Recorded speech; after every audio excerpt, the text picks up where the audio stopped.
In today's video, I'm going to teach you how to add notes to your Shopify product so customers can leave special instructions or personalized messages during checkout. First, head over to the Shopify website and log in to your Shopify account using your email and password. Once you're inside the Shopify admin dashboard, click on Online Store from the left sidebar. Next, select Customize to open your Shopify theme editor where you can edit your store layout and settings.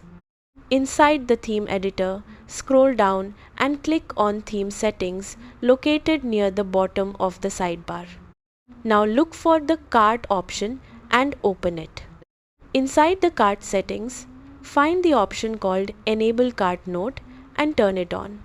This feature allows customers to leave order notes, delivery instructions, gift messages, or special requests during checkout. After enabling the cart note feature, click Save at the top right corner to apply the changes to your Shopify store. You can now test the feature by visiting your store and adding a product to the cart. You should see a note box where customers can type their message or instructions. Adding notes to Shopify products is a great way to improve customer experience and make your store feel more personal and professional. Thanks for watching.